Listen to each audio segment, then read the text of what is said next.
बोधितां भगवता नारायणेन स्वयं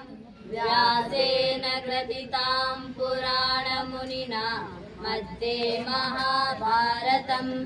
अद्वैतामृतवर्षिणीं भगवतीम् अष्टादशाध्यायिनीम् अम्ब त्वामनुसन्ददामि भगवद्गीते भगवद्वेषिणीम् नमोऽस्तु ते व्यासविशालबुद्धे पुल्लारविन्दाय तपत्रनेत्र येन त्वया भारततैलपूर्णः प्रज्वालितो ज्ञानमयप्रदीपः प्रपन्नपारिजाताय स्तोत्रवेत्रे कृपाणये ज्ञानमुद्राय कृष्णाय गीतामृतदुहे नमः। सर्वोपनिषदो गावो दुग्धगोपालनन्दनः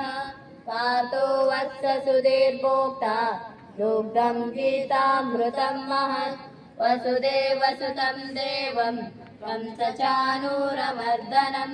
देवकी परमानन्दं कृष्णं वन्दे जगद्गुरुं भीष्मद्रोणतटा जयद्रथजला गान्धारनीलोत्पला शल्यग्राहवती कृपेण वहनी कर्णेन वेलाकुला अश्वत्थामविकर्णघोरमकरा दुर्योधनावर्तिनी सोत्तीर्णा खलु पाण्डवैरणनदी कैवर्तक केशवः पाराशर्यवचः सरोजममलं गीतार्थगन्धोत्कटं नानाख्यानककेसरं हरिकथा सम्बोधना बोधितं लोके सज्जन षट्पदैर्हरः पेपेयमानं मुदा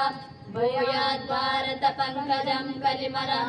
प्रध्वंसेन श्रेयसे मुखं करोति वाचालं पंगुं लङ्घयते गिरिं यत्कृपातमहं वन्दे परमानन्दमाधवं यं ब्रह्मा वरुणेन्द्र रुद्रमरुतः कुर्वन्ति दिव्यैस्तवै वेदैः साङ्गपदक्रमोपनिषदै गायन्ति यं सामगः ध्यानावस्थिततद्गतेन मनसा पश्यन्ति यं योगिनो यशान्तां न विदुःसुरासुरगणः देवाय तस्मै नमः।